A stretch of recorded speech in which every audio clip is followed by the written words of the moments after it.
thank you so much for being at our webinar, where we will be discussing the new features available on the My Social Security self-service portal with key focus on the online submission process for sickness benefit claims. My name is Moeva Fuller, and the agenda for this session is displayed on the screen for your reference. Our session is being recorded and it will be available for viewing on our YouTube and Facebook pages. So as we engage today, please note the following communication guidelines. I ask that you please keep your mics muted and your cameras off. At the end of the presentations, the question and answer segment will commence. During the presentations, please feel free to place your questions in the chat section of the call, and they will be addressed when the presentations have ended. So we're going to be doing the question and answer in 2 stages. Stage 1, verbal questions. You'll need to raise your hand using the hand raise icon on Teams, after which I'll invite you to unmute your mic, state your name, followed by your question.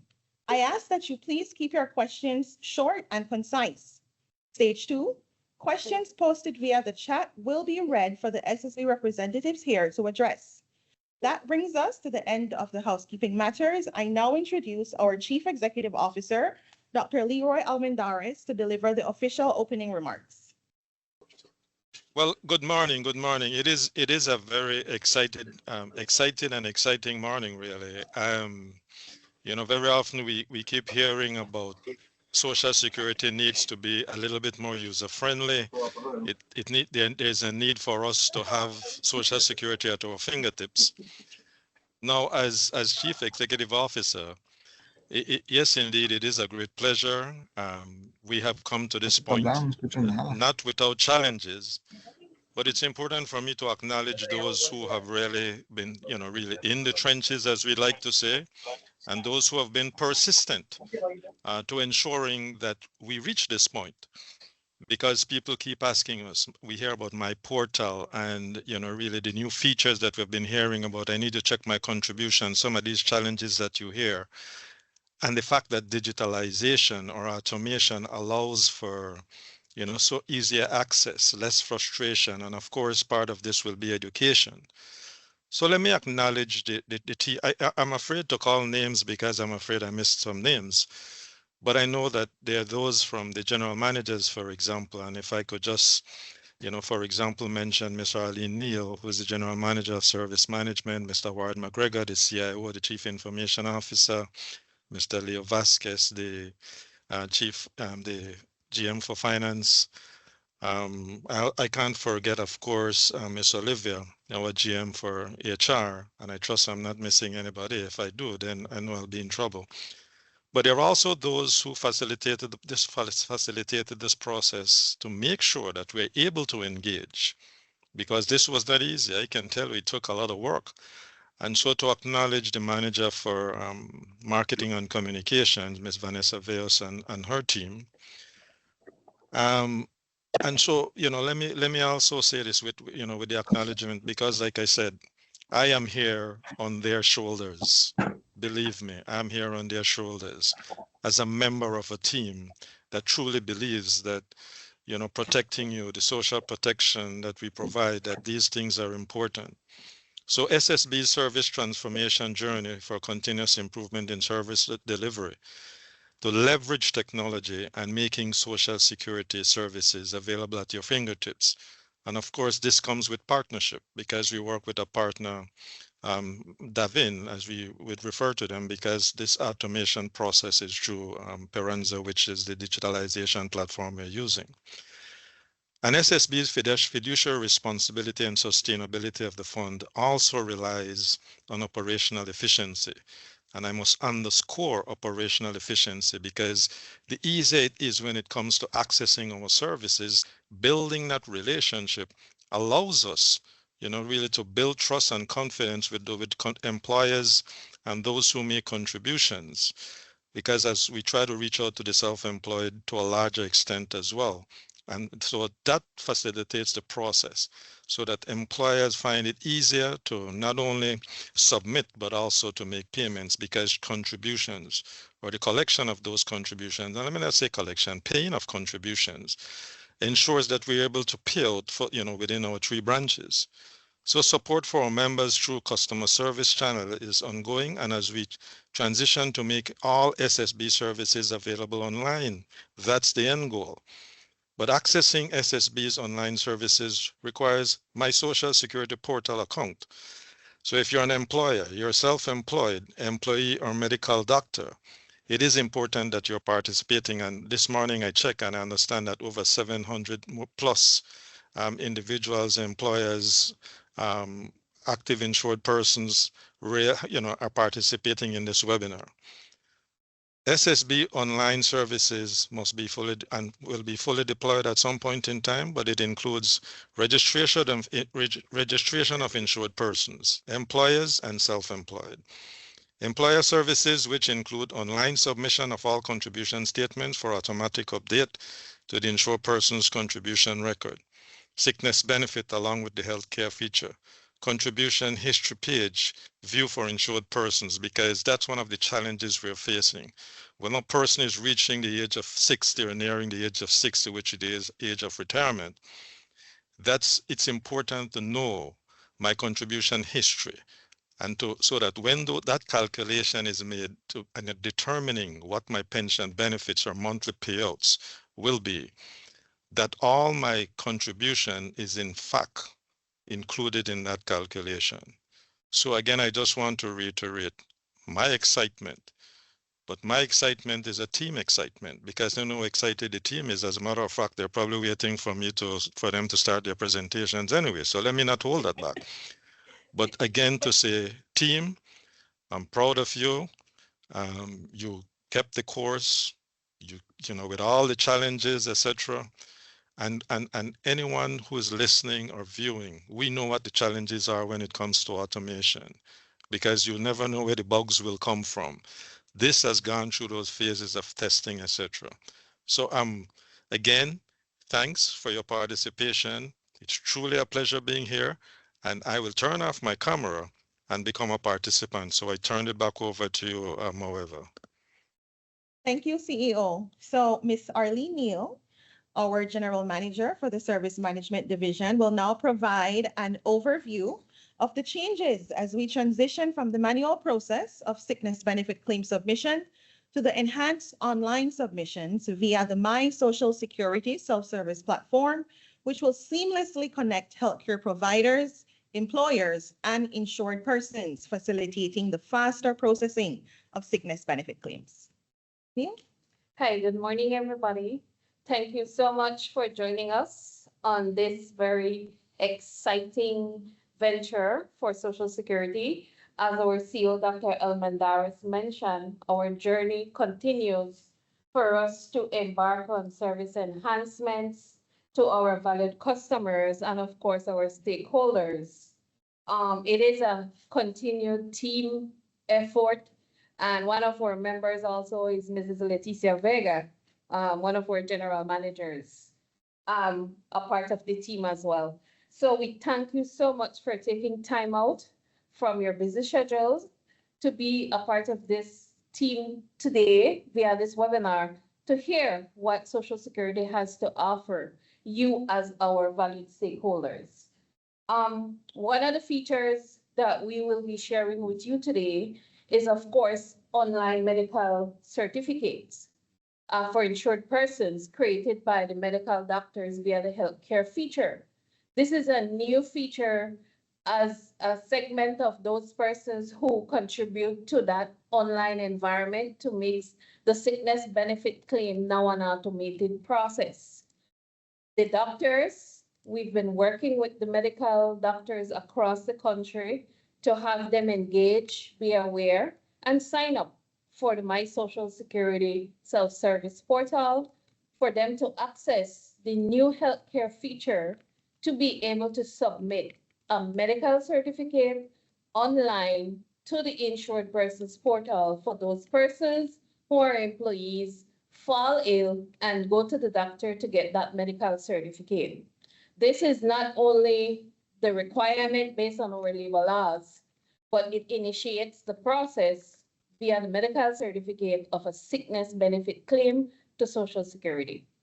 That transitions into the online submission of your sickness benefit claim via your insured person's portal, My Social Security portal. You may hear us say My SS portal.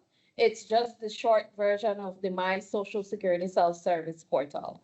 And so the insured person has to have a portal account, as our CEO mentioned, for you to transact with Social Security in terms of any service that is available for you to access online. The insured person, through the My Social Security portal, will be able to identify, pick up that medical certificate online from the doctor on their portal account and initiate the submission of this sickness benefit claim. It means that because it's your portal account, we would have already linked your registration information to your portal account. And so that information now is pre-populated in your sickness benefit claim form. You no longer need to enter all information that you currently do from the web form that we were using that is now obsolete. We transition then, once the insured person makes a submission to their, submit their Social Security, the sickness benefit claim, that the employer now will also be made aware that this employee has submitted a sickness benefit claim to Social Security, and the employer as well plays a role via the My Social Security portal as part of that process to confirm the employee's employment status and contributions made by the employer via the My Social Security portal. That simply means that because the employers are submitting contribution statements online since July last year, since July 2023, sorry, your contribution record will be automatically updated. However, we have to determine that at the time you made that sickness benefit claim, that you were still in employment. And that is the notice and requirement that the employer will provide via their portal. And the last part is that we require that your banking information is up to date to enable us to ensure that we are paying your benefit. So a part of the online process that is now available is that when you're submitting your sickness benefit claim, you will be triggered and required to update your banking information before you proceed. Another feature that we also released is an automatic update of your address on your registration record.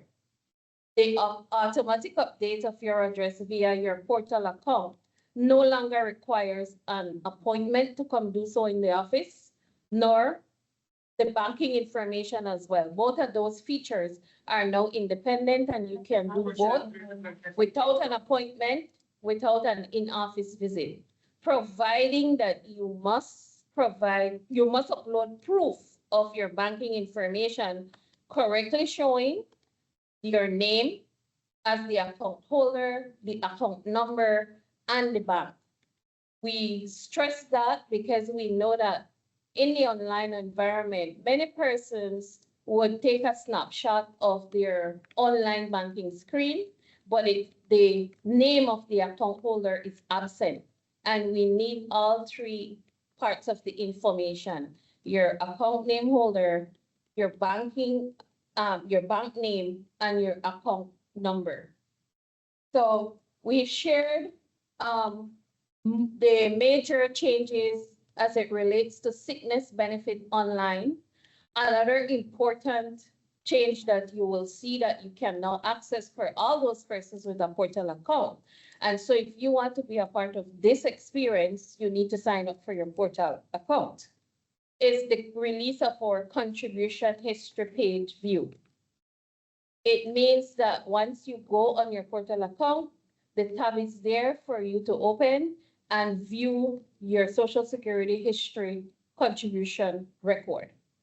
There is a disclaimer there, and we guide you in terms of the same process to be able to confirm that the information we have captured is accurate.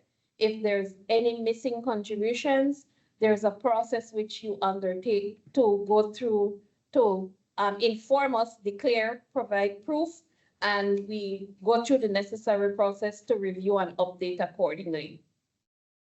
In terms of what's coming next, so you heard that there are several things that we have released that are now available. It complements the enhancements to service delivery. If you consider in our annual SSB Connect recently, we shared the amount of transactions we process, and one of them is sickness benefit. That is about 5,000 transactions or more per month, depending on what's happening in the country. So this speaks to a level of efficiency and managing incomplete claims as well, because we have to return the claim for many reasons. The submission of a sickness benefit online eliminates that process. What's coming next? By the end of this quarter into April, you can expect additional services be added to our portal.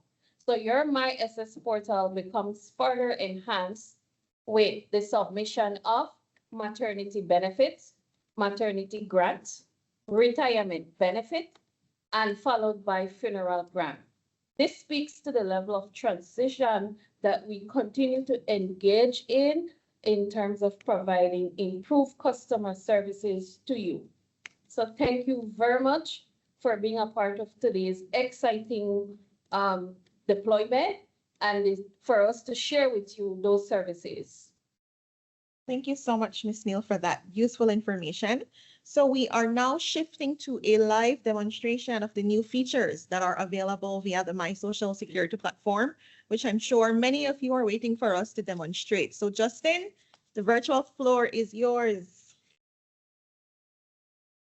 Okay, good morning, everyone. Can you hear me? Just a thumbs up, good. Great, excellent.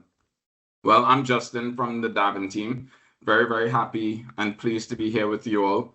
We've been working very hard to ensure that we can provide these services, all of the enhancements that were spoken about previously. And my role today is to take you through those enhancements. Yep, so the first thing I want to do is just ensure you know how you would access the portal. This is the SSB's website. Everyone should know this URL. If you search in Google, it will take you here. And this My Social Security link is the very first one to the left. Once you click on there, it will take you to this other page that describes a little bit on how you can create an account, why you need an account, etc. And the most important part here is this link that will enable you to create and log in to your account. Yeah, so that's this page. But our journey today does not start here. I want to take you to this email address that I've created for this demonstration. And so this is an IP. His name is Lewis, and Lewis has visited the doctor. And as part of the enhancements we've made, we have accounts that doctors use to log into the portal. And when you go to an encounter with a doctor, you're sick and you need help, you visit your doctor, they are then empowered to come to our portal, enter your details, and fill out a medical certificate for you, right? So we're not going to show that process here today. We have had sessions with the doctors to go through that process, and it's already being used. So we're very pleased about that, and we know that the usage will continue. So you may get a paper form from your doctor like you do. That has been the custom for all the many years in the past, but now you have the ability to receive one electronically.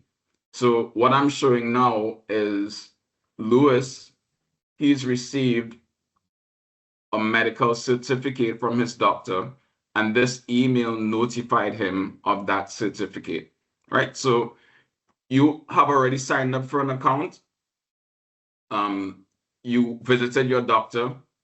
your doctor filled in your information, and you got this email. This is where we start the journey today, right? So the email simply says, hey, you've received this submission of the certificate. Click here to navigate and you can view.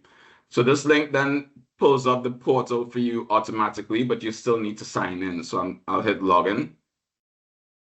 And I have my credentials already stored in my browser. Some people do that. Some people like to enter it from the start. So that's theirs. It gives me easy access. I'm already in. This is where we land today. So this basically shows information about your profile, your name, SSN. Everything here is fictitious. So don't be worried that I'm exposing somebody's social security number. I'm not. And what I want to do is just walk you through this portal very quickly. I know a lot of you are already used to this, but in this section, it shows your information. Who created the account, it will appear here. And if you have any children or dependents that you have linked, they will appear here. However, if they don't appear there, you can feel free to use these features to link them, right? I won't be going through this today. If you need to register a new child or dependent, you can use this link as well. If you started a business, you want to register one, or you need to link an existing one, you'll use this link here as well. Okay, so that's the starting page. The dashboard looks slightly different. If I go to my profile dashboard, you'll also see any appointments that you have. Right now, Lewis doesn't have any. This is a repeat of the personal details, but you also have the medical certificate that you just received via email. Yeah, so this is where we want to jump off. But before I go down this part, let me simply describe the features we have coming down on the left-hand side. We'll get into a bit more of these in just after we get through the sickness benefit process. But this benefits section is new. We have various forms that you'd see here if I click in, but the only one that's live where you could submit electronically is a sickness benefit, right? As was described before. Next, we'll be doing maternity. We have retirement coming soon. So those processes you'd be able to access here as well. But right now, if you click these links, it will simply take you to the application form, which resides on the SSB's landing page, which I showed at the start of the presentation. Yeah, so this sickness benefit link is what we'll be using today. Beyond that, we have the My Claims section. Once I click in here, it will be empty right now because we have no benefit claims that Lewis has not submitted any in the past. But all of your historical claims will appear in this section. And this page now shows where we're going to jump off today. So as I was describing the journey, Lewis visited the doctor, his doctor submitted a certificate, and this is where he sees the details of that certificate. A link to this is also seen on the profile dashboard. You see here, new medical certificate, and you can click to open it. It takes us to the same place, right? Okay, so this basically shows information about that certificate, the number, the practitioner you visited, the start and end date of incapacity that the doctor recommended.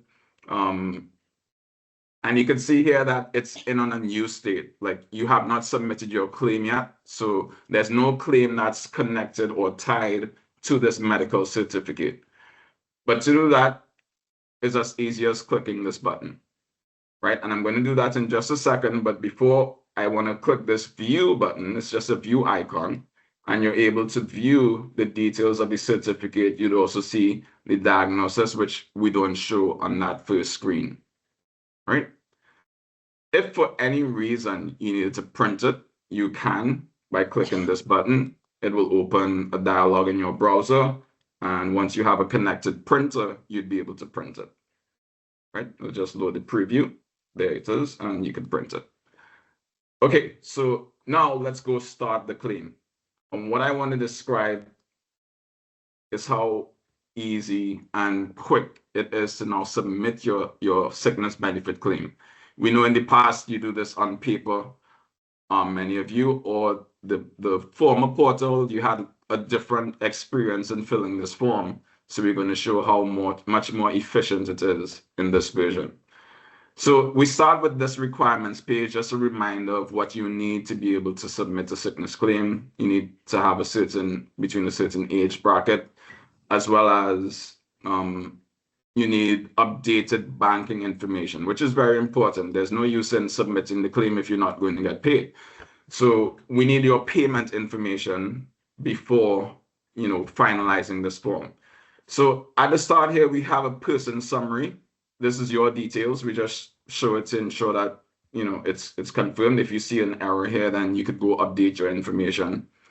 The dates of incapacity, you see the 21st of January to the 27th. Those are directly from the medical cert, and it's here for your ease of reference when you're entering the claim dates. Next up, we have the banking information. You're going to see this here. This is from your profile, what you entered when you registered or when you did a profile update sometime after registration. And we're going to show you what the latest information we have on you. So this is Belize Bank, the name of account, and account number. If either of these are missing, you're going to get a notice requiring you to update that before moving forward. Right? So in this case, he has all the information we need, but still you have to review it and confirm that this information is correct. If that value is no, we're going to ask you to go here and update your details before continuing. Right? So I'll take this moment not to update banking information, but to describe this section of the portal, because this is also new. This is one of the enhancements. In the prior portal, you had to fill out, there was one update form, and you were required to go through every field and ensure that those fields were correct. In this version, you have the flexibility and the ability to view the information in different sections. So your personal details or your contact details, maybe your address needs to be updated. In this case, your banking information. This doesn't need updating right now, but I will show, for instance, if you need to update your marital status as an example. Let's now say you were single, but now you're married, which is a great thing. You enter here your marriage date. So I'll say the 13th. I will then enter the name of Lewis's spouse. So I'll say Leanie, then spell that correct. Smith. And now we see we have to book an appointment. There are some changes which require an appointment and some which do not. This is one of them that require an appointment, and I know this interface has changed just a little bit, so I wanted to take the opportunity to show it. So to book an appointment, you click this button, and then you select the branch that you'd like to visit for your appointment. I'm going to select Belmopan. You choose the date. There's a little key or legend at the top here, which indicates by color coding if the dates are available or all booked. But once you have a green slot, you click on there and select the time, and then it's a matter of confirming. Clicking that confirmation then gives you a summary of the appointment. Once you've finished entering or submitting this update, that appointment will appear on your dashboard as well. Okay, so you also have to update supporting documents. Sorry, you have the option of submitting supporting documents. So you could click add document. There are a number of types based on this change. So like marriage certificate, you will see that. Click that type, upload the document by choosing the file. And then the document details will appear there. But I want to demonstrate that if you don't have it on hand, you don't need to enter the upload the document, but we really recommend that you do.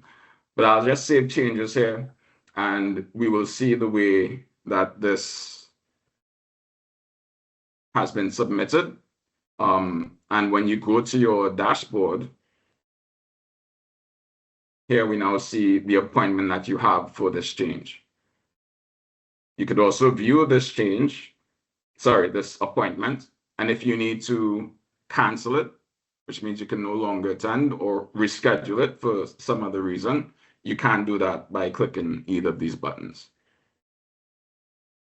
Okay, great. So that was a nice bunny trail. But let's now jump back to the benefits submission of the sickness benefit. So I'll start again here by clicking Start Claim on the medical cert. Yes, we've reviewed our banking information, so I'll say yes to that. Now our claim information.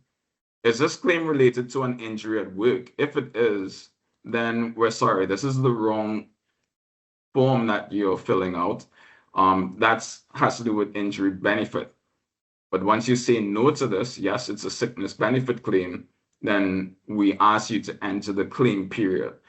The claim period most times coincide with the dates of incapacity given by your doctor. So this is the 21st to the 27th, and it's up here so you can easily reference. So all you do is click in there, it opens a date picker, and you can enter the start dates. So 21st to 27th. And next up, we want to confirm some information about your employment. So the system is all integrated. We know the contributions you have on your record. And so the system shows, hey, we have a contribution for you during this period or in the last 13 weeks from Belize Software Development Company. And what we require is that you confirm that. So we ask, is this your employer for the period being claimed? Most times the system will have the correct information and you can simply say yes. If it's not, then we provide this interface for you to enter the correct employer. Right? So that's as simple as clicking add employment record. And you're going to have this interface up here to start searching. So I could search, maybe I'm now working with the Social Security Board. So I could search Social Security Board comes up in the list. I could say, yes, this is my current employer. And I could choose enter the start date when I started working with this employer. If I've searched and my employer can't be found in the list, then you enter these fields manually. Because we don't have the information on that employer, you could enter the employer's information. We won't go down this route today, but I'm just displaying that that's possible. Right, so I'm going to cancel this because this is my correct employer, and I'm going to say yes. So yes, this is my employer for the period being claimed. Do you have a completed salary record from this employer? Now, if you do, then you'd say yes, and we give you the option of uploading the salary record form. I do not today, so I'm going to say no. And we're going to then answer the next question, enter the employment start and end dates. I don't have an end date because I'm still working with this employer. So this is my current employer, and I started working with them 2 years ago, 23, Jan 2nd.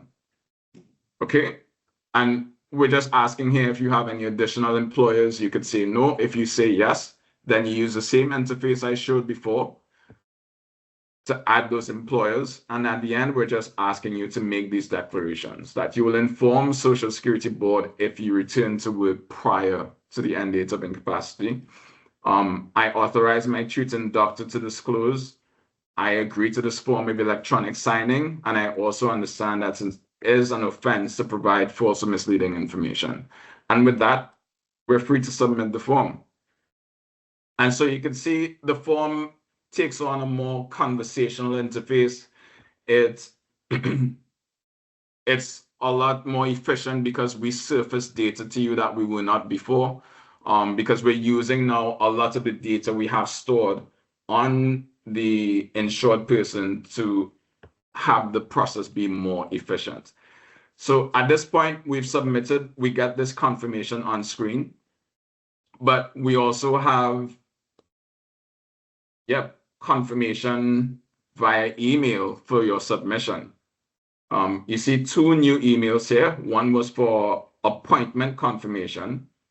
So if you remember, we changed our marital status, and this is the appointment for that. You have a confirmation code there. We're not focusing on that for the moment, but this is the one we're concerned with. So dear Lewis, we've received your sickness claim and just some details here around what you can expect. Great.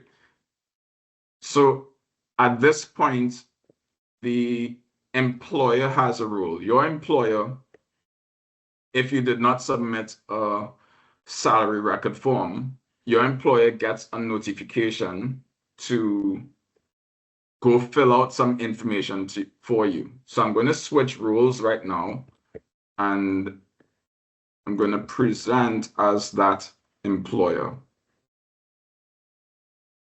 In 1 moment.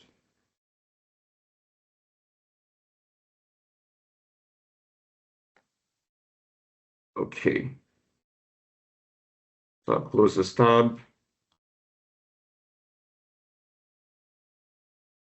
All right, so the employer is also going to receive an email just as you did about the sickness claim submission, and they're going to also click a link bringing them over to the portal. So I'm logging in here as the employer. If you recall, the employer's name was Belize Software Development Company Limited. And when they log in, they will have a little notice at the top here. You saw that red dot. Hey, you have sickness claims that require your attention, and click here to view. Right, so they're going to see that, as well as over here on the active request section. Today is the 28th. We have sickness claims that they could click in to review. Okay, so they have multiple ways of viewing this. All right, so we've clicked in there, and now we see the list of claims that the employer has to review. So there's one here from Lewis, and that's the one we're concerned with. So they're going to click review, and this is the screen that they will see. It's a little bit small, so I'm going to make it bigger. So submitted by, they have the information around the employee that has submitted the claim, the same information around the requested period, as well as the dates of incapacity that is on the medical certificate. So their job here is really to enter the last date worked. So they will check their records, their attendance records, etc. And they can now say the last day Lewis came into work was on the 21st, and he left at around 12:44 p.m. If there were missing contributions or salaries that were required to process this claim, it will also appear here for the employer. But we're not focusing on that at the moment. We're really treating with the IP's experience of claim submission, but we're showing this to give insight into the process that your claim goes through to be fully processed and approved. Okay, so a couple more things. This individual was employed at the company during the dates of incapacity, and as well as these declarations they will submit. Right, and with that submission, with that submission, the employer has fulfilled their role and their part for the claim. Up next, we have the processing of this claim in the back office. So I'm not going to show the back office aspect of this, but I'm just going to describe what happens. We built an eligibility engine, a service that runs on every claim that gets submitted, and that determines if you have the right number of contributions, if you are within the age requirement, if your claim was late, and I'll show an example of a late claim a bit later on. If your claim was late, it will require the officer to review the late reason and accept it. determine if you have missing information on your claim, and then an officer will be able to reach out to you and get that missing information via email. But the way we've built the process, it was built in a way that ensures you submit a completed claim, right? So we expect instances where there are missing bits of information to be reduced drastically. But in the scenario where, for instance, you have to manually upload your medical certificate, you could choose the wrong certificate or the wrong document as evidence, and then an officer will have to reach out to you to get the corrected one. Okay, so those are just some examples of what happens in the back end with your cert. What I want to show now is what happens when your claim is approved. So I was talking just now to give some time for the system, the eligibility service, to go and analyze the claim we just submitted, given that we have a valid medical certificate, given that we have a claim submitted by the insured person, and given that the employer confirmed all of the information required, like the last day of work and time like we just saw. And now that that has happened, we could see just a minute ago, the system sent the claim decision letter. So there are instances when this could be approved. Once all of those things are in place, could be automatically approved, or it may be flagged by the system for review from an officer. But in this case, everything was in place for an automatic review. And so now we have Lewis receiving this claim decision. It's a letter that has the date of the claim submission, which is today. And you can see how quickly that decision was made. So on the 28th, it was also made today. So dear Lewis, this topic is allowance of sickness benefit. So dear Lewis, your claim received today for this period has been approved, and you'll be paid a total of $301.71. Okay, this is all fictitious. It's not a real claim. It's an example. What I want to highlight is if for some reason there is a disallowance associated with your claim, a claim could be approved in part or in whole, right? And when it's approved in part, it means some portion of the claim days that were requested is not being allowed. And what the system will do is give that information to the insured person so that they have all of the details associated with their claim decision. So we can see here that the 21st, the very first day that they requested for sickness, was disallowed because they worked during that period. They worked a portion of the 21st as declared by the employer. If you recall, as the employer, I went in and I said, the last day Lewis worked was on the 21st.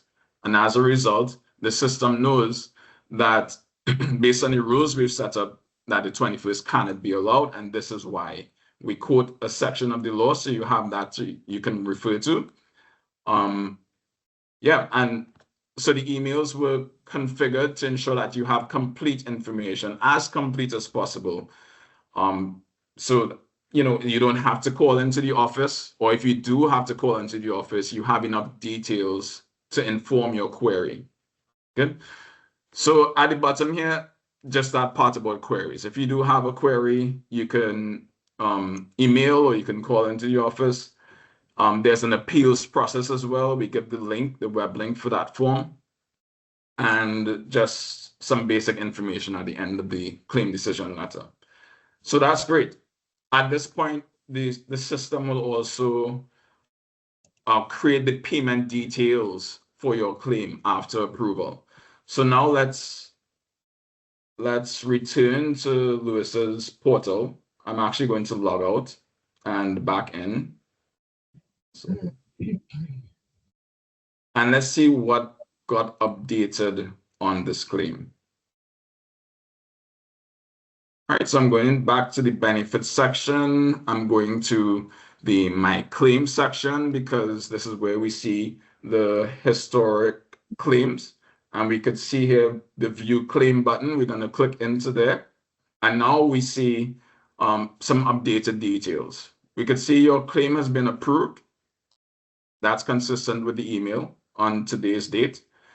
This is the period that you requested, but of course the email told you or informed, sorry, this is the period that was approved. It says the 22nd to the 27th, because if you recall, the 21st was disallowed. All right, so we have what you asked for, the 21st to the 27th down here, and then the employer that you chose, your banking information, basic details. But we also have this payment details section. So this now outlines the payments that you will receive or have received on your claim, right? So because this is done today, the payment instruction was created and payment records associated with your claim were created today, and that's being reflected here on your portal. But there might be, just a short bit of time between when these records appear in your portal of what you will be paid versus when it actually hits your account, right? But we will be making improvements to the to this screen so that we show the actual date of payment on each of these records. But today, when you go in the system and you've submitted a claim and you've received the approval, I just want to highlight that you will see those payment records. And in a few weeks, we will have a new date that shows the actual date of payment so that there's no confusion, right? So this is a nice touch. We show sickness benefits is paid per weekly period. So that's why there are two payments associated here. Yeah, so that's the process from initiating the encounter with your doctor to receiving your medical cert to submitting your claim and then having your claim be processed. So I hope that was not too fast and everyone was able to follow. What I want to do now is to show one other section that deals with self-employed individuals. There's just a bit of a difference in the process. I won't go through all of it because the process is largely the same, but I want to highlight the fact that for a self-employed IP, so I have Peter here, he's self-employed, and if we go to benefits, he also has a medical certificate sitting there. We could start his claim, continue. Banking information is correct, yes. Claim information not related to work. Claim period, we're going to choose similar dates. This is what I want to highlight. Because Peter is self-employed, we are aware of his self-employment, and he's going to see this flag here, self-employed. And because of that, we're going to ask Peter, what's your last day and time worked? Which is just a little bit different to the process of someone having standard employment. Yeah, we don't send an email to Peter separately for him to confirm these details because he is his own employer. Okay, so that's just a little bit of a difference I wanted to highlight. Everything else here remains the same. If he did have a different employer, he could go ahead and say that on the form, and he'd be able to add the different employer by searching here. He could search the same Belize software, and it'll come up for him, and he could submit. Okay, all right, so there is one other thing I want to show, and that's in the history section. Ms. Neal spoke to the fact that we are also launching the contribution history page. I think it's very useful. You're working with one employer or various employers throughout the year, and you want to know that Social Security has a proper record of all of your contributions, especially when it gets to the point of retirement. So what we've built is this facility for you to view those contributions. This disclaimer at the start here really communicates that this is for it's just for representation purposes, but it's subject to accuracy and completeness, right? So don't take this as gospel, as they say. But once you click continue, you would be able to see here Lewis is only working for a couple of years now. Maybe he's in his 4th year of work, but he started work in 2022 and he's been working with the same company ever since. But just the way this is used, we show a summary view at the very start. So you could see here, he has 158 contributions. And then this enables you to click into every year and you can view by week or by month. You can see the contribution amount and the insurable earnings, the contribution type.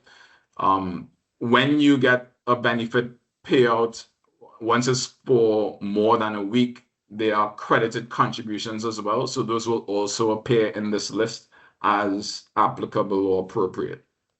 Yeah, so this is the contribution history page. And with that, I bring my demonstration to a close. So I hope this has been clear. I hope that you all are excited as we are. Every system launch has its glitches and its tweaks we need to work out. So you know, if you experience any, just be patient with us and the rollout we know will be a successful one. So back over to headquarters. Much, Justin. So we're now opening for the question and answer segment. So as a reminder, I'll invite the verbal questions first. So you can please use the hand raise icon that's available on Teams. You'll see it in the upper right-hand corner.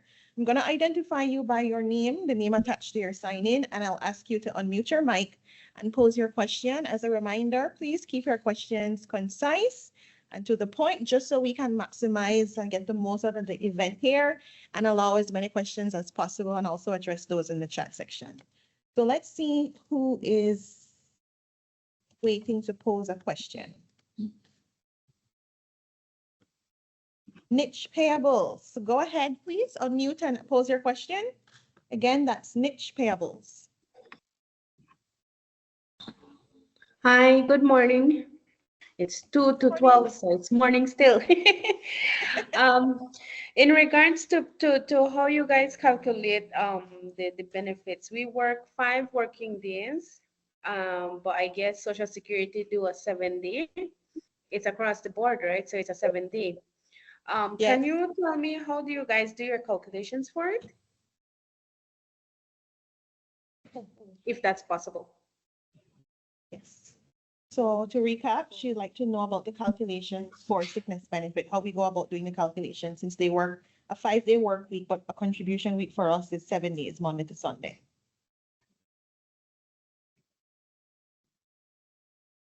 Good day, this is Marie Chavaria, Manager Benefits. As in relation to sickness benefit, to calculate the sickness benefit, we look at the 13-week salary prior to the date of incapacity.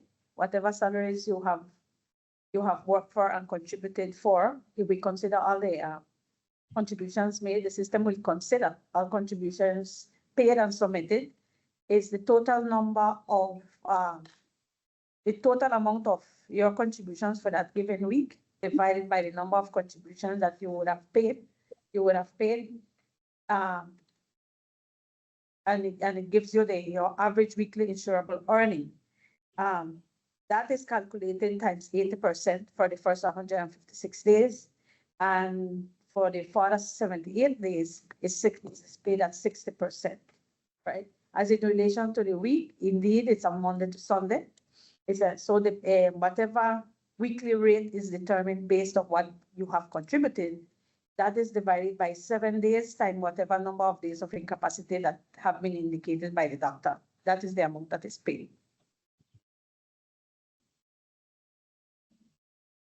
Okay, thank you for the clarification. Welcome. Next, we have Gianni Aragon.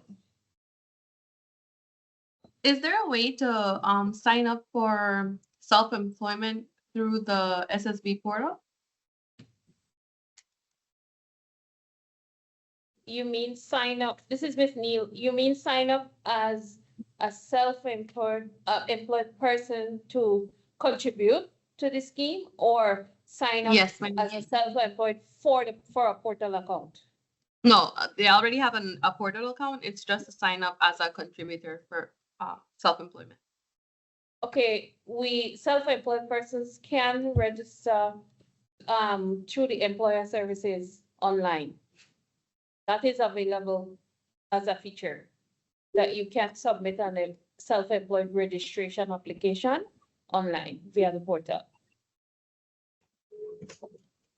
Yeah, and to access the portal, you will need to go on our website. You can access socialsecurity.org.bz. You'll see the tab My SS. You select that, and then you'll have frequently asked questions there, and it will allow you to create or to log in into an account and get that process started. So just verifying here, sorry, not sure who else is talking. But would they just register as a new employer and then like register themselves as that employer? Yes. Okay, thank you. Next, we have Ruby Nicholas. And go ahead and pose your question, Ruby. Yes, good morning. The question we have is in regards to the salary calculation form that we would supply for the employee or the insured person if they are not able to do so themselves. We didn't actually see during the demonstration where that would be done from the employer side, or did we miss it? So we were just double checking on that. The new system will automatically evaluate whatever contributions are available in the system, because now we have the salary information from the employer. Once the employer has submitted or paid their contributions on time, we would know what are the salaries, so we don't really need the salary, paper salary record anymore unless it is requested. It will only be, allow me to finish. It will only be requested if you don't have the qualifying contributions to make a decision on the claim, and whatever missing salaries that we identify that maybe have not been paid or are pending to be paid because it's not payable yet, we would request that information from the employer only when it's missing and we don't have those required contribution. At this point of time for sickness benefit, you only need to have 5 paid contributions in the 13 relevant weeks to qualify for the sickness benefit. First of all, the person is need the first 50 from 1981, 50 contributions paid. They must be in insurable employment, number 1. So that is one of the reasons we reach out to you for, and we will be reaching out to you. You will get a notification for every claim submitted, new and continuation. And we need confirmation if the person is employed, because that's the first requirement. Then the system will then look at the number of contributions available in the system. And if, as long as the person has the 5 out of 13 prior to the date of incapacity, the system will proceed to pay the claim. Right? Now, when there will always be 4 or 5 contributions missing because there is not due yet to be paid until the 14th or the following month. Once the employer pays in the following month, the system will automatically reevaluate that claim to determine if the rate of benefit remains the same. If it remains the same and there is no change, then there will be no change. But if there is an adjustment will be done, and you and the insured person will be duly informed. To add just a little bit more to that, the need for the manual salaries record, as we know it, SM2, that we would ask for from the employers for sickness benefit, that is being eliminated. It will only be requested where needed. And even in the scenario that Mrs. Chavarria explained, the employer will be requested to submit the missing contributions via that online request to the employer. So the manual part of the submission of the salaries record, that is being eliminated for sickness benefit claims where needed. So those are changes that you need to consider now at your EHR payroll level. that it's a task that will no longer be required. In transition, we for those claims that we have received with an SM2, we will consider whatever information you have provided on the SM2. But if you notice, the system will not force you to attach an SM2. If you have it, it allows you to attach it, but if you don't have it, it is not required, unless, as I mentioned, there are missing contributions that will determine whether the claim is payable or not. Since we touched on your HR person and that prompt for the email that will go to the employer, we just want to send a general reminder that it is important for each employer to go on their portal account and update their contact information in the various fields. There are 3 contact fields: a primary contact, a benefits contact, and a compliance contact. And an email address is required for each one of those. It simply means that we use them to communicate information to you based on the transactions that we just shared. So please ensure that your contact information on your employer's registration record is updated in your portal account. As shared, any communications in regards to the claim will be copied to the employer email once they have updated their email. And they will receive their notification depending if they have updated that information. All right, thank you. We move on to Michelle Zaya. Please unmute and ask your question. Hi, good morning. Sorry, I missed that part. I wonder is that when the employee, they fill in the claim, you say the doctor fill in the certificate. So anything where employer need to do anything, or employer just have to update the contact information, phone number, or email, anything employer need to do?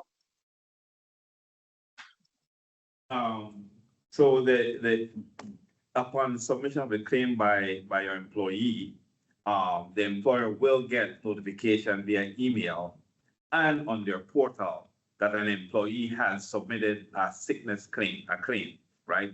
And once you get that notification, the employer must go to the portal, select that and complete the information. And as we stated earlier, the information to be completed will be whether or not the employee is currently employed by you. And secondly, when was the last date work? So the date and time work. So that's the information. If the employee is a new employee and doesn't have all the necessary contributions on our system, the 5 out of 13, if they don't have that 5, then you would be requested to fill in salary information on the portal for that employee and submit it. I must say to both employers and medical practitioners and employees, if they're online, that submitting your information electronically, meaning using the portal to submit your claims, will always result in faster response by SSB, because obviously everything is automated and you get response more quickly. If you notice in the demonstration, the same day that employee got notification that the results of their claim. So we're trying to encourage people to sign up for the portal and use the portal for these transactions. Oh, okay. Thank you for your clarify. So that means the employer only when they get requests, so they will get take action from the portal. If you know, Yes. they don't need to do anything. Yes, For sickness benefit. Yes. Okay, thank you very much. You as well. We move on to Rocio Gonzalez. Yes, good morning. I have a question. We have here one of our employees that registered through her portal, but she registered to an email that is a non-existent. So whenever she did that, they told her that, they usually send a verification code on her email, but since that email does not exist, she can no longer go in. She already went to the Social Security Board already for that. Um, problem, but they told her that there is nothing to do, so she do not have a portal since then. So what can be done in that case? The, the person just needs to re-register with their correct email address. Do a new Yeah, but registration. she already tried that, and she even went to the Social Security Board for them to help them to do that, but it doesn't allow them because it says that the name is double use or something like that, and she cannot use that We need name to clear again. it out. Yeah, they need to contact. Which branch can the person Orange visit? Orange Walk branch, mom. Okay, can you have the person visit the Orange Walk branch office and ask for the manager, Mr. Dago, and we'll guide him in what he needs to do to clear the record? Please, I'll appreciate that. That's why the person cannot go in to get a portal because of that problem. All right, I will ask so for the person to check on Mr. Diego for it to be arranged. All right, thank you so very much. Once the person is there in person, the portal account can be created and linked at the same time. Okay, so I will just ask them to go over and then from there, she will continue with that, okay? Okay, sure. Okay, Thank thank you. you. Okay, Thanks bye. as well. We have a question from Miss Gina Vales. Go ahead, Miss Gina.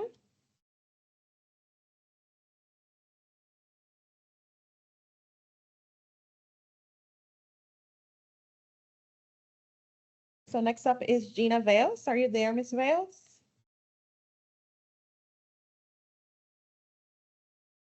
Okay, we move on to Gladson Gomez.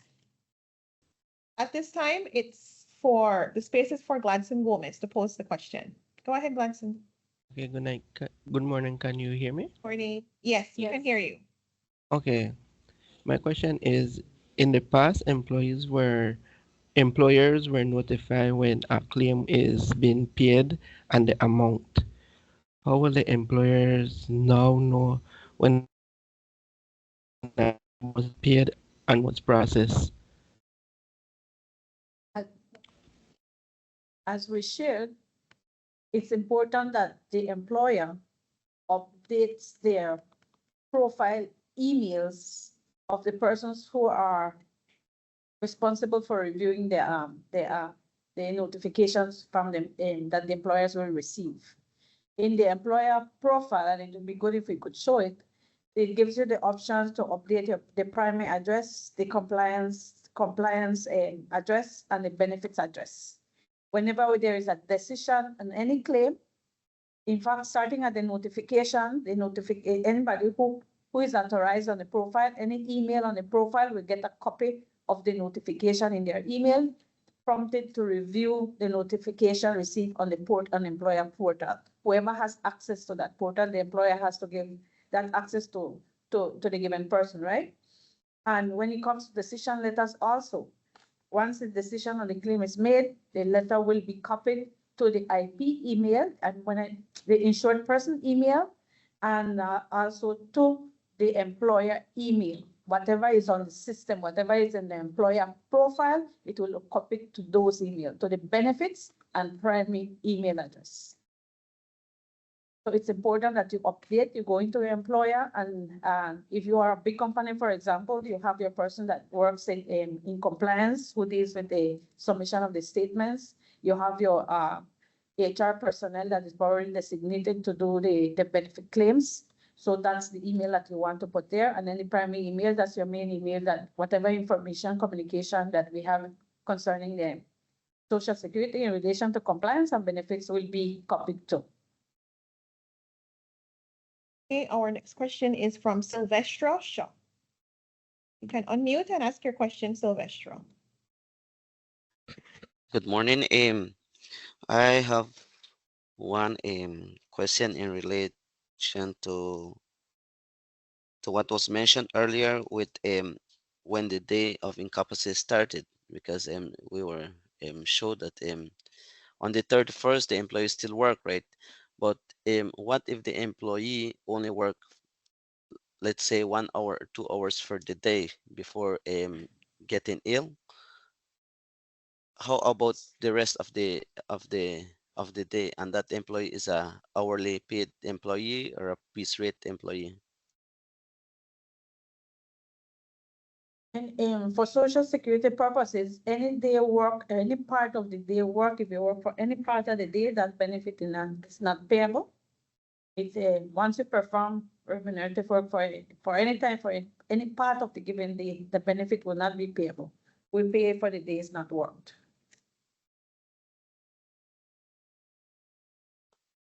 Okay, thank you. Next up is Misty. Go ahead and unmute Misty and ask your question, please. Yes, thank you. Part of my question was answered about how the employer gets notified, but the other one is that what if you have a minor child who's over the age of 14, legal to be working, but the bank does not allow for that person to have an account on their own. So the account is actually dad's name. So how will that work with Social Security if it's not matching the child's name or the employee's name? The only other option that we have for that would have to be a third party payment. Right, the minor would have to authorize a third party to make the payment to that third party. In any given case, the payment of sickness benefit is payable to the insured person, but in that case, we would have to make an exception. Okay. And then the other question is I have multiple employees that don't have smartphones, let alone an email to even set up a portal. So what is your suggestion, or are we still going to be able to file these by paper at the office? There's as Marie suggested earlier, there will be a transition period for us to accept the claim in any medium that's possible. But we are working towards having all claims, because of efficiency, having all claims being accepted electronically, right? So there must be, you don't have to use your own computer usually. You can use a friend's computer or something to submit the claim, but eventually we will, because of the efficiency we need to gain, as you can see, the opportunities for error, because think of this, if we, every time you submit a claim by paper, someone needs to interpret your handwriting, right? And yeah, most of the time they get it correctly, but sometimes they don't, right? And so that breeds inefficiency in the process itself, and may lend to the claim going to the correct person. One of our goals is to ensure that the right claim goes to the right person at the right time, right? So eventually we will only accept claims via an electronic medium. And I understand the efficiency, totally. It's not going to be very efficient for some of us employers that are going to have to bring in every individual employee, sit down, create a new email with them, and they're not going to be able to submit their claims until they come back to work, where I have to sit down with them on the computer to do everything because they don't have access to anything. We should also have self-service kiosks in our offices countrywide to enable persons who may not have access to a computer or being able to use online services to have assisted services provided in the office. So that will be rolled out over time. But our aim is to ensure that we provide support during the transition period, but we will have a mandatory date where sickness benefit claims must be online. Okay, thank you. Okay, welcome. Therefore, the emphasis for every person that contributes to the social security, the objective is that they must create a portal again to be able to see their contribution issue, to be able to submit their claims, and to update their banking account so that to make sure that we can create a benefit to that correct person. That's the goal. In transition, as Ms. Nee said, we have the option, the person can still come in and we will guide them, we will teach, we will help to get on board. And then at currently, the person is still able to attach a paper medical certificate, but that eventually that will go away also. We need everybody on board to create their portal again. All right, so I will take 3 more spoken questions just in the interest of time, so we can dedicate some attention to the questions being posed in the chat. So our next question will be from Wilhelm Miguel. Yes, good morning. It's not really a question that I have, but a concern that maybe that the Social Security Board can address. When you do a sick claim, it's basically for the days you are not going to be working. Is that correct? Because sickness, injury.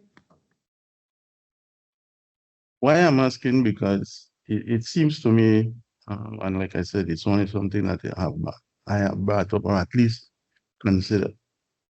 Making a sick claim and the doctor reporting the amount of days that you get. Normally, when you go to doctor and you're sick, you also have to buy medication.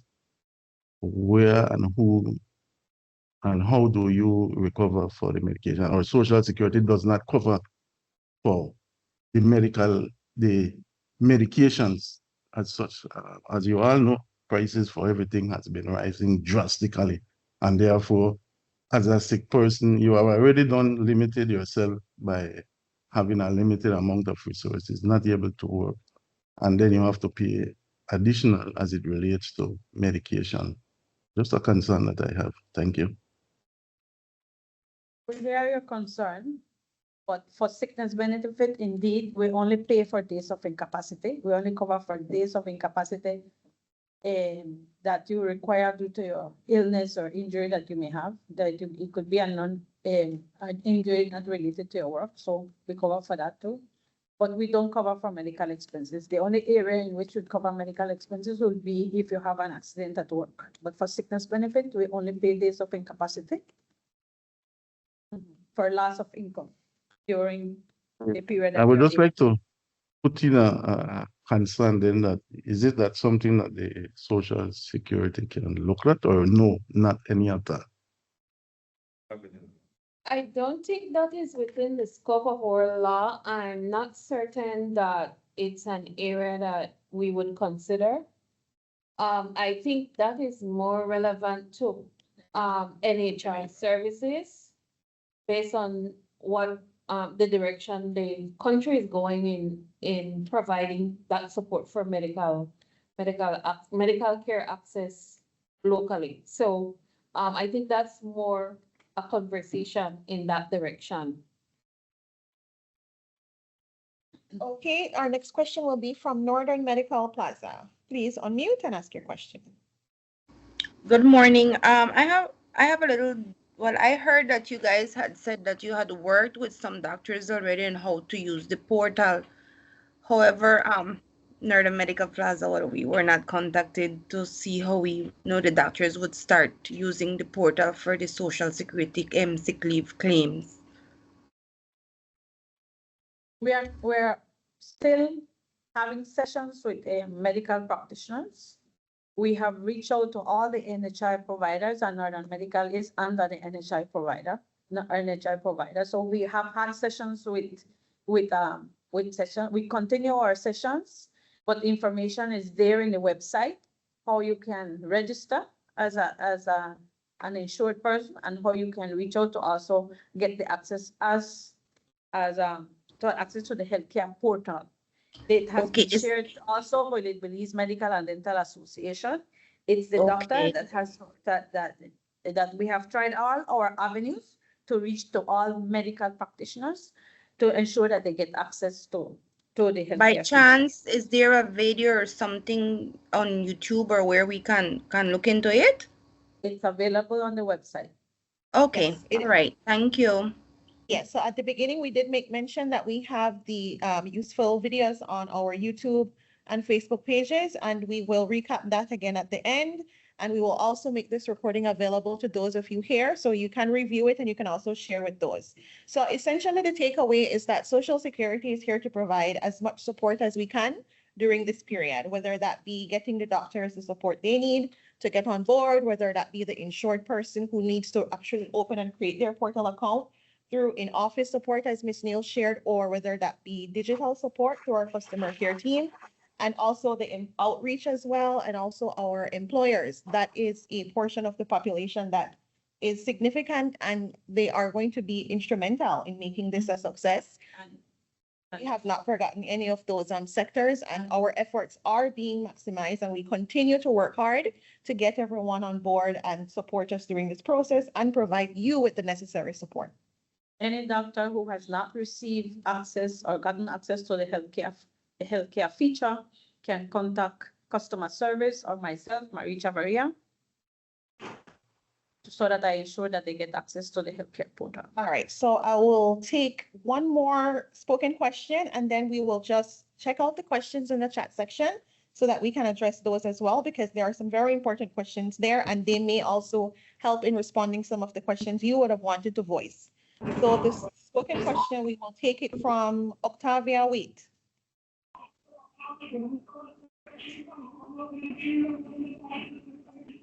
Good morning.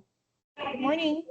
I just wanted to know how long will the transition period be using the system? We're targeting a month or so.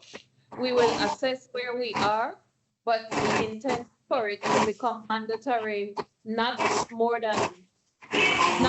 with an extended period, but at least a month. So we're targeting the beginning of April.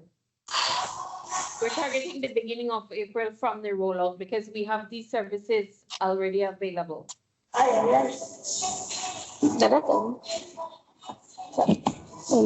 Great. Thank you for your question. As a reminder, if you are not asking a question, please keep your mics muted. So I will go through some of the questions that you posed via the chat section. And if we don't have the time to address yours, please rest assured that this recap will be made available on our social media pages, and you will also get a link as well when the meeting has ended to access the Teams recording. So let's see what we have here. We have a question from Brianna Penner. This is in relation to injury benefits. She wants to know if injury benefits will also be online. Eventually, all the benefits will eventually be available online. Currently, it's only sickness benefit that has been completed. As Ms. Neal mentioned, next we are working on retirement benefit and maternity benefit to add also funeral grant, and then the other benefits will also follow. All right, the next one is here from Marissa Gillett. She wants to know if the online submissions of claims will be applicable to GOB as well. Yes, they will. Yes. And that's a very important question. And as it is, what's in practice is that you as a public service officer would submit your claim to your administration, who would then submit the claim to Social Security. That is no longer the way to. It's the onus is on the insured person to submit the claim. So every person, including government officers, need to create a portal again and be prepared that in case they need to submit a sickness benefit claim, they're able to do so. They need to update their banking account and to ensure that they're able to process the claim. We will no longer be accepting any bulk claims from government departments. The onus is on the insured person to submit the claim. SSB is also in dialogue with the CEO of Public Service, Ministry of Public Service, for us to provide support, work, and collaborate with his team to ensure that the public officers have a seamless experience as well. So I am certain that some information will be shared by your respective department leads. Hi, Arlene. Can I just take a few seconds to add to what you just said? Sure, CR. Okay, I just wanted to add, I think I'd mentioned to you that I spoke to the cabinet secretary because that has been a concern. And so what we're doing is I requested, some time to do a presentation with them, with the CEOs, all CEOs at the CEO caucus tomorrow. And that permission has been granted. So that will be an opportunity to meet all the CEOs because partnership and in terms of understanding why it's important to have that relationship and how they can help us to ensure that timely payments are made, 100%, that compliance is all these things that we're looking for. So that's an opportunity. And then I'd also mentioned to you as well that it's a double thing tomorrow because I had also requested from the Commissioner of Police that at their session that they're having tomorrow, can we be invited to do a presentation with them again? It's all about partnership. It's all about understanding. And of course, with these new features, making it much easier. That is something that I'm sure they'll fully appreciate. So I just wanted to add that here. Thank you for that, CEO. So someone wants to know if an employee does not have a portal account after they have gone to the doctor, how will they be able to make their sickness claim? Once you create the portal account or create the portal account and you have access to your account, you will be able to view your medical certificate submitted by the doctor. Yeah, they don't have a portal account, so they do not. We need to create one. Initially, you can still visit the branch office to bring that paper claim. We call it paper claim or a physical claim or the form. You can still visit our office for assistance. It will mean that we will have to data enter the claim, which is why we said we need a transition period because the ideal is for us to have improved service delivery, improved turnaround time, manage incomplete claims with missing information, and the entire experience so that you get back your benefit payment faster. You get back a decision on your benefit claim faster. We will have that transition period that you can visit our office. We have a process to have our staff support to manage those manual claims, but what we're asking is that will not be the desired behavior going forward, just through a transition period. So for the meantime, you are able to still bring that claim to the office, but it is not what we would want to happen every day. All right, someone wants to know if Google Chrome is the only browser that can be used to log into the portal. No, it's not. It's you can use the a Microsoft browser as well.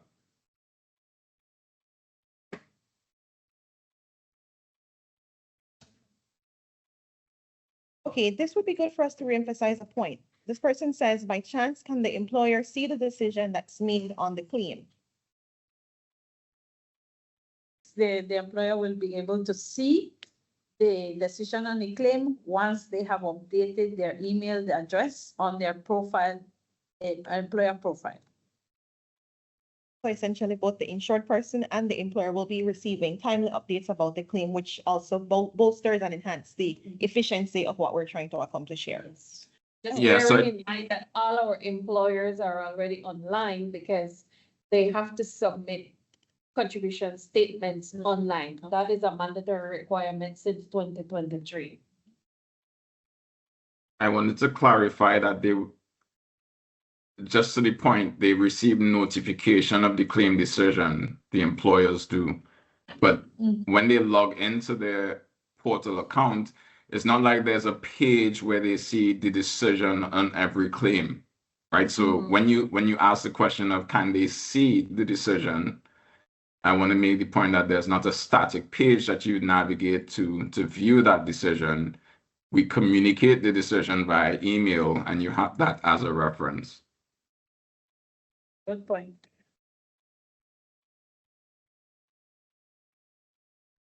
All right, thank you for that, Justin. All right. We addressed this about the daily rate. When will the portal be updated? So these functions are live. It's there now, yeah. You can create your portal account now and you'll be able to log in. You'll be able to access the healthcare feature. You'll be able to see your contribution history. You'll be able to update your banking and your personal registration information, such as your address. So it's live. Again, you can find it at socialsecurity.org.bz. There's a My SS tab as you land on our website, and you can activate and create your portal. We'll get the process started there. Okay, another question. Does an insured person and the employer's portal look the same, or some features are only visible on the personal portal? So to understand it, there's one portal, right? But the portal, you may have different, what we call profiles to use the portal. So obviously the initial one is your My SS portal, right? Your own insured person's information. So you access when you first log in, that's where you land, is on your page. If you're an employer or a representative of an employer, like an HR representative or a compliance officer, management payroll, then you access as an employer. You'll see on the left-hand side on the top there, you can click the drop down, and if you have different accesses, you can access that whatever profile you want to select, and then you see that information. You only see the information of the profile you're accessing as. You don't see other information. Obviously, you only see things you have access to, right? And to gain access to different profiles on the portal, it must be authorized by your employer or the hospital you're representing. Right. Jacqueline Locke wants to know if the system allows for more than one email address in relation to benefits and compliance. It says, does the system allow for more than one email in relation to benefits and compliance? Yes, the system allows you to enter your primary email address, it is your as an employer, your compliance contact email address, and your benefits contact email address. One for each. It can, all can be the same. Yeah, but If there's a smart rate, it's a single employer, but if it's like a large employer that may have different people responsible for the different sections, then they can differ. Right, Catholic Management from Corozal wants to know that since teachers' salaries are paid by the government, usually sick leave claims are paid to them instead of the teachers. Since the teachers are paid in full, they want to know if that process will continue. So again, they're saying that teachers' salaries are paid by the government. Usually sick leave claims are also paid to the government since the teachers are paid in full, that reimbursement that we make to the government. So I want to know if that process continues with this new platform. That will continue. The same aspect, yes, remains the same. But you still need to update your banking information. You still need to update your banking information. As per Social Security Act, there is a section of law that makes provision for that. As long as the government of Belize pays the insured person their salary, then the benefit is payable to the government of Belize. If the government does not pay your salary, there are some institutions that the government does not directly pay the salary to the teacher, then that would be payable to the teacher. Can we hear from you, Ward? A mobile app would be very useful. Do you guys have any plan for this? Yes, we do. But that's gonna be whenever we get all the features of the platform implemented and deployed, then we will have a mobile app that will allow you to do the most efficient things on that mobile device. Right. What is the time frame for the employer to submit the employer's portion or their feedback starting from the time they receive the notification? How much time does the employer have to give that feedback for the processing of the claim? We are requesting that the employer responds to that notification within 48 hours so that we can then process the claim immediately. You will get a notification at the point of claim submission. You get a notification which requires action within 48 hours. After 48 hours, you get a second notification. If you don't comply within that time, then we will inform the insured person that confirmation is pending from your end, and we will also attempt to reach out to the employer to ensure that they respond to the notification. Another one here. Please advise on how claims made if the employee goes to a doctor in Mexico. So they want to know how we will handle claims if an employee goes to a doctor in Mexico and that Mexican doctor provides that employee with a period of incapacity. As you all may aware, any incapacity has to be certified by a local medical practitioner, someone that is licensed to practice in Belize. All right. What we have done in the past is that if you get a medical certificate from from any other country, you bring in you will need to get that countersigned by a local medical practitioner, or you will have to see your physician in country to certify that incapacity. While in transition, you still have the option to attach a paper medical certificate. So in the scenario whereby you got a medical certificate from abroad, you get your doctor to countersign and you can still attach that medical certificate. But eventually it will have to be online. So we don't have that provision where we can get that accept a medical certificate from a doctor abroad. So it needs to be a locally registered licensed medical practitioner in Belize. In reference to the transition period, Yael Pereira wants to know if the insured person, they want to know what's the duration. Essentially, that's what they want to know. What is the duration of the transition period where we will be allowing for hard copy versions of their sickness benefit claims to be submitted at the offices? Our target date right now is the beginning of April.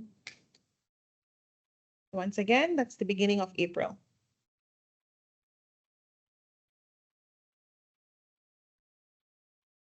Okay, this person says that they have a situation similar to the person in Orange Walk with the portal and their email address. So they want to know who they can speak to in Belize to rectify the situation.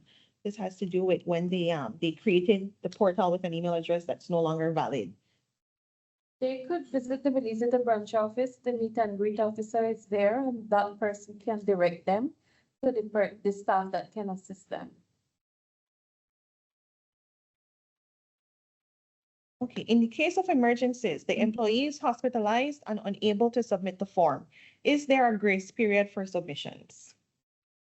There is a grace period for submission. We have 14 days to submit a sickness benefit claim. At what age? Okay, we're shifting now. This is a contribution related and a retirement related question, but it's still important. At what age do you get retirement, 55 or 60? And also, how can you find out how many contributions you have and if you have any contributions missing? I think we have shared how you can find out how much contributions we have, right? Yes. That's the new enhancement that you need to create your portal login and access your portal account so that you can see your contribution history now since yesterday. That has been deployed since yesterday. Yes. So if you want to see your contribution history, create your portal login and you will see your contribution history there. Yes. What is yet to come is that it will allow the person to query any contributions that they may have. For example, if you notice that you work for the year 1995 and the contributions are not there, it will allow you to query that specific period. You will no longer have to submit an application for your employment history, right? You can query specific periods based on what you see on your portal and query those specific period, and then we will research to verify if in fact your employer contributed for that period. That is not completed, but it's coming up. But for now, you have a view of your contribution available since yesterday once you have joined the portal, and it will allow you to ensure that your employer is paying all the contributions as declared, as earned. But that is there. That was a part of the question. What was the other part? The retirement age for Social Security is age 60. If you don't intend to work between 60 to 64, you can retire at 60. 55 is not for Social Security. I believe that is for the government as a public officer. If you continue to work between 60 to 64, the mandatory retirement age is 65 for Social Security. One more thing to add, the upcoming form that will allow you to query your contributions, you will need to provide, source documents, evidence that you indeed worked for that employer during that missing period. That source document could be income tax records or pay stubs. Marissa Joliet is saying that with the government of Belize, they have an online portal that's used to submit vacation and sick leave. Is it possible that somehow both of those portals can be accessed as one for GOP employees? I had mentioned earlier that, and as the CEO as well added, we are working in collaboration with the government of Belize, through the CEO of Public Service, for us to both benefit from online services. And so, yes, that conversation is ongoing for us to see how we could maximize the experience from what portal. All right. Viola Carpenter is saying that they're updating their employer portal and they want to know what's the difference between primary contact, benefit contact, and compliance contact. Your primary contact is your main employer email for that. And it applies basically to those companies that may have more than one person responsible for different areas. So we included that to ensure the relevant responsible persons are copied into the emails. So the primary address is your main employer email. The compliance would be anybody who is responsible for the statement submission, payroll, I would think. And the benefits would be your staff designated to deal with any benefit claims, like your staff who was responsible in doing the salary records, for example, that will know when the employee worked or didn't work. HR, which is usually under HR. And Ek wants to know if employers will have to wait for employees to submit their claims to be able to see the dates of incapacity. Very, very important question. As per labor law, it is the employee responsibility to submit a medical certificate to certify any incapacity from work, right? To the employer. It is their responsibility to submit the medical certificate to the employer within 48 hours. After 48 hours by labor law, the employer can write the employee requesting a medical certificate if they have not done so, and give them a timeline to submit that medical certificate. And then, of course, you have your own HR policies. For example, for Social Security purposes, we are required to submit our medical certificate to our employer within 24 hours. It all depends what are your HR policies. But at the end of the day, the onus is on the worker to submit evidence of their incapable of work due to their illness to the employer. And to mention that when the insured person submits when the insured person receives a claims from the doctor online, this is in the online scenario, they are able to view the medical certificate online. It's submitted by the doctor, and they are able to print that medical certificate, or I would say save it and submit it to the employer. It is their responsibility to do so in a nutshell. Okay, this is a very good question from Lester. It says, how can the insured person be sure that the doctor submitted the correct information? For example, wrong email address. In this event, the insured person may not receive an email confirmation due to human error. How to proceed? So it's twofold. How can the insured person be sure that the doctor submitted the correct information?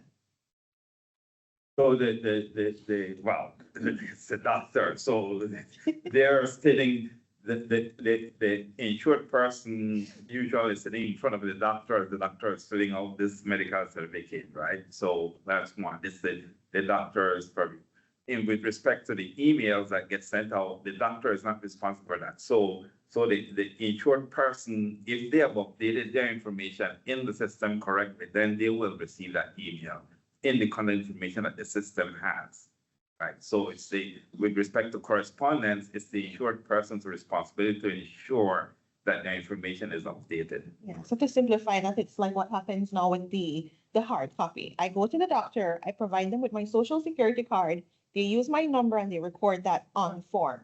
They get all the information they need. So in the virtual element, in the new enhancements, I will go to the doctor still takes that same social security card, punches in my number and generates my info, right? That minimizes the risk of human error. And when the insured person goes on their portal account, they have the first view of that medical certificate from the doctor in their portal account.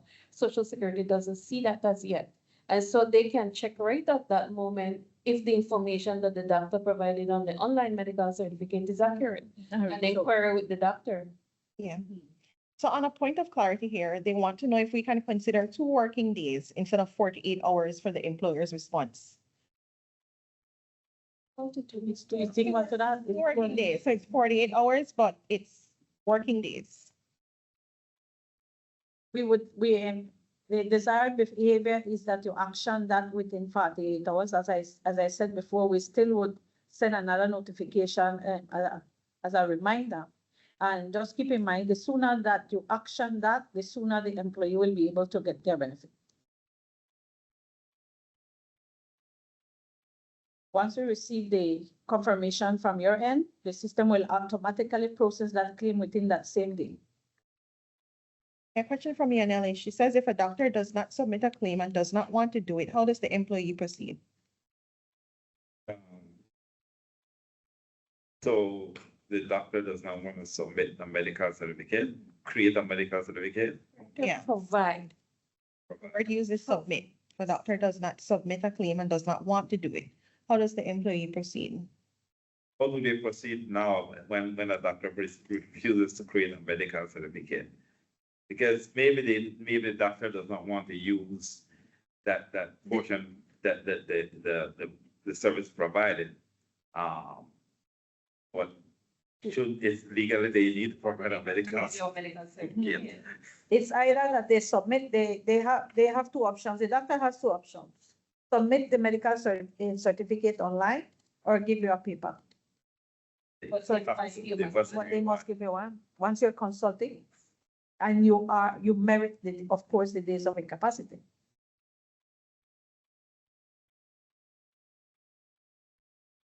All right, a request from Daisy Bonilla. She just wants to know if we can please send a letter to the employers stating the transition period and also to state when the submission will be done mandatory. Yeah. That will be shared publicly, yes. Yeah, so like we said, this is not a process that ends today. This is really just the start.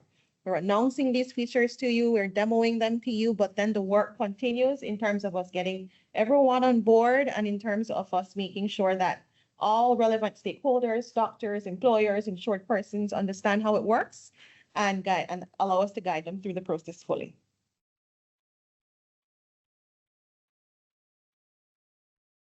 All right, Jalissa says, would you guys be open to coming to the workplace at a scheduled time where you can assist employees in creating their portal and activating it at the same time? I think this would help to make the process easier. Ms. Neela, should we share on that? We have been doing that over time. We thank our branch offices countrywide for undertaking that process. They would coordinate with the various employers, visit and arrange with them to do online, in-person portal sign up. Whichever branch you're affiliated with, you may contact that branch and request that service. The service delivery manager from that respective branch office will willingly coordinate with you and have the team available. It takes some coordination to maximize the time. And so there is a process that we undertake where we would reach out engage with the number of persons you want signed up. Have them go through the preliminary process so that when the team returns, it's easier that they just then go through the link, the verification and the linking. So do reach out to our service delivery managers across the branches for that service. Now, with regards to updating your banking information, this person wants to know what all can be used as proof of banking. What can they use? Can they use their online banking information? Is a screenshot accessible? Do they need the actual book or a little slip? What do they need, or what can they use? All of the above, once it's clear that the account holder name is affixed to that the bank institution, the name of the bank is there, and the account number is clear.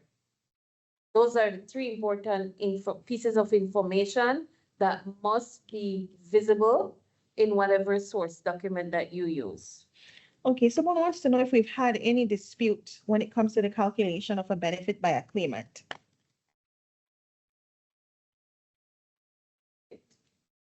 In a rate? Yeah, what is paid out? How do we handle those scenarios, those cases? In any given claim decision, the person has the right to appeal, but they also have the right to query. If they for example, need to know, need clarity as to what contributions were used to determine the rate, that can be done through customer services. What earnings you will even get a better picture, because again, you can look at your contribution history, look at your relevant salaries 13 weeks prior to the date of incapacity, and look at what your employer has paid and make a determination, compare what we are paying, what the system will actually be paying versus what is actually on the contribution history. Because now remember, the system now is evaluating or determining your rate of benefit based on whatever contributions have been paid and submitted by your employer. Submitted and paid. Okay, we are approaching the end due to time constraints, so I have another question here. Will computers be accessible at the different SSB branches for insured persons, employees, or employers to go in and submit their claim with Social Security assistance? That is to support those who are unable to do so online. I think earlier we did share that a part of the rollout and enhancements to our services for those persons who may not have access to internet, may not have access to devices, or may not be able to use the online service environment, that we intend to have self-service kiosks across the branches for persons to use on their own who are able to, and for those who are unable to, assisted service by a staff. The intent is to have everybody with a portal account to be able to access SSB services. For employers, we've been providing that same assistance and support since we went online with employers' statements. So yes. All right, so as shared, we are at the end due to time constraints, but I want you to rest assured, know that this recording will be made available on YouTube, on our Facebook page, and you will also be able to access it via Teams at the end of the meeting session, should you wish to go back, recap, and review it. Again, this is just the start. This is not SSB hosting this webinar and saying that we are live and everybody is on their own and we go fully online. It's a transition period, as was shared by Ms. Neal, confirmed by Ward, and also by Ms. Marie, and we continue to be here to offer you with necessary support.